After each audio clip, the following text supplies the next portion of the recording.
1960년대 서울에서 대학을 다니던 그녀는 남자친구의 아이를 임신하게 되었습니다. 학교를 중퇴하고 결혼을 하겠다고 하니 집에서는 난리가 났습니다. 애지중지 키운 막내딸을 그렇게 결혼시키고 싶지 않았습니다. 그러자 시어머니 될 여자가 가정부도 하나 더 구할 테니 아무 걱정 말고 결혼시키자고 했습니다. 그녀의 부모님은 직장도 없고 학교도 중학교 중퇴인 사위감이 마음에 들지 않았지만 그때는 결혼 안 한 여자가 아이를 가졌다는 것은 큰 문제가 되는 때였습니다. 그래서 아들이 준비하고 있는 사업이 있고 넉넉한 집안이라 걱정할 것 없다는 시어머니 될 여자의 말을 믿고 딸을 결혼시킵니다. 학교를 중퇴하고 결혼한 그녀가 신혼여행에서 돌아오자 그 시어머니는 있던 가정부를 내보내고 그녀에게 집안 살림을 떠맡겼습니다. 손수건 한 장 빨아본 적 없던 그녀는 집안 살림을 하며 신우들이 올 때면 그 아이들까지 돌보며 살아야 했습니다. 시어머니는 시장에 가게가 여러 개 있었고 그 시장 사람들은 돈이 필요하면 다 시어머니의 돈을 비싼 이자를 주고 썼습니다. 시장일로 시어머니는 바쁘고 신우들은 와서 애를 맡기고 자기들끼리 놀러 나가는 게 거의 매일이었습니다. 입덧이 너무 심해서 어머니, 제가 너무 힘들어요. 집안일 해줄 사람 좀 구하면 안 될까요? 라고 사정을 했지만 시어머니는 며느리는 원래 그렇게 사는 거야. 너만 그렇게 사는 거냐? 나도 그렇게 살았어. 라며 외면했습니다. 남편은 분가를 시도했지만 돈도 없는 것들이 분가를 하겠다고. 애 낳고 나가던지 말던지 해. 라고 시어머니는 말했습니다. 그리고 며느리는 딸을 낳았습니다. 아이를 낳고 3일 누워있다 또 밥하고 빨래하며 몸을 혹사하다 결국 암 진단을 받게 됩니다. 초기라 수술만 하면 된다고 했습니다. 어머니, 죄송한데 저 수술만 좀 하게 해주세요.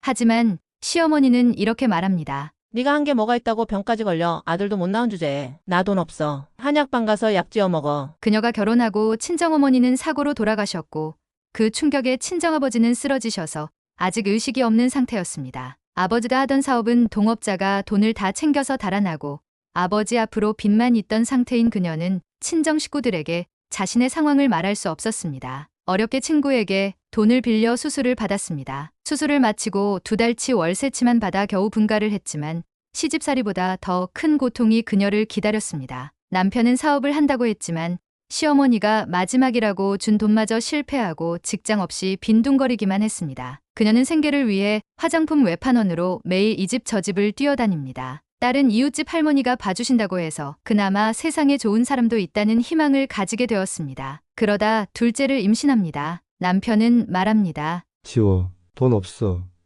무책임한 남편의 말이 절망스러웠지만 어떻게든 아이를 낳아 잘 키워야겠다고 다짐합니다. 그리고 그녀는 아들을 낳았습니다. 이게 내 아이인지 어떻게 알아? 맨날 싸돌아다니면서. 남편은 그날부터 그녀를 의심하기 시작합니다. 아들이 자기를 안 닮았다면서. 남편의 의심은 점점 심해지더니 조금만 늦게 들어가도 때리며 심한 욕을 했습니다. 힘든 시간을 보내던 중에 시어머니가 찾아왔습니다. 도저히 못 살겠어서 이혼을 하겠다고 말했더니 욕을 하고 쫓아내더니 웬일로 다시 찾아왔습니다. 아들들은 있어야지. 아들 하나 더 낳으면 전셋집이라도 얻어줄 테니 아범 뭐라 하는 건 듣지 말고 그냥 참고 살아. 라고 했습니다. 그녀는 시어머니 말 때문이 아니라 두 아이를 위해 견디고 참으며 살기로 했습니다. 그러나 얼마 지나지 않아 그녀는 다시 암 진단을 받습니다. 이번에도 그녀는 돈이 없었습니다. 무릎 꿇고 시어머니에게 빕니다. 제발 도와주세요.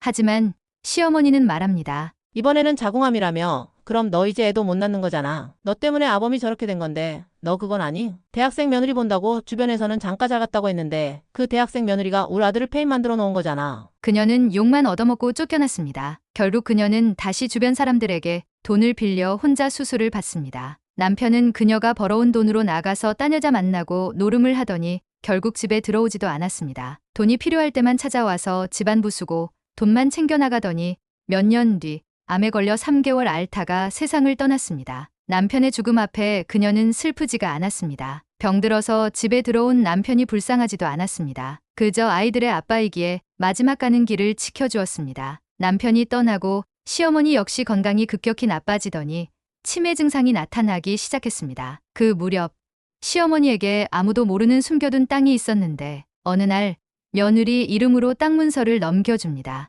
이상한 일이었습니다. 딸들에게도 말하지 않고 며느리에게만 넘긴 겁니다. 왜 그랬을까? 사실 아무도 몰랐던 비밀이 하나 있었습니다. 시어머니는 젊은 시절 집안 반대로 사랑하는 남자와 결혼하지 못하고 딸을 몰래 낳아 입양 보낸 미혼모였습니다. 그 딸을 평생 찾아다녔지만 결국 찾지 못했고 치매가 오면서 기억이 왜곡돼 자신이 평생 구박했던 며느리를 그 잃어버린 딸로 착각하게 된 것입니다. 어느 날 며느리가 조심스럽게 말합니다. 어머니, 그런데 왜 그 땅을 제게 주셨어요? 저에게 미안하셔서 그러신 건가요?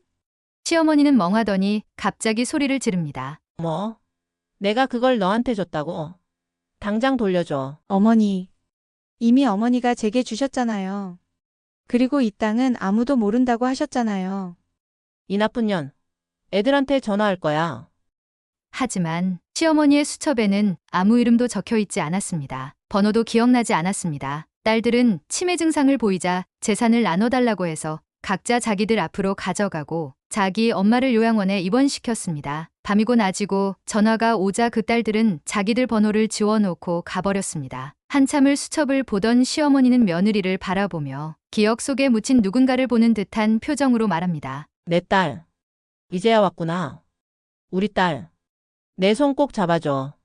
그렇게 시어머니는 며느리의 손을 꼭 잡으며 눈물을 흘립니다. 어느 순간부터 시어머니의 기억에는 그 딸마저 지워지게 됩니다. 몇 년을 쓸쓸하고 어두운 자신만의 세계를 맴돌다 딸들도 찾아오지 않는 요양원 병실에서 이 세상을 떠납니다. 시어머니가 남긴 그 땅이 시어머니가 세상을 떠나고 수백 배로 올랐습니다. 그리고 지금 그녀는 이제 80이 넘었습니다. 손자들 학비까지 지원하며 조용히 행복하게 살아가고 있습니다. 이 이야기는 누군가의 어머니이자 며느리였던 한 여자의 삶입니다. 그 시절에는 이보다 더한 삶을 살았던 엄마, 할머니들이 계실 것입니다. 그 시절 우리 엄마, 할머니들의 삶을 들으면 우러가 치밀고 눈물 나지만 그 시절에는 그래도 그렇게 살아내야 했을 것입니다. 힘겨운 삶을 잘 견뎌내신 우리들의 엄마, 할머니들의 인생이 있었기에 지금 우리가 그 시절과 다른 삶을 살아가고 있는 것인지도 모르겠습니다. 말없이 견딘 고통은 가장 조용한 방식으로 보상받는다.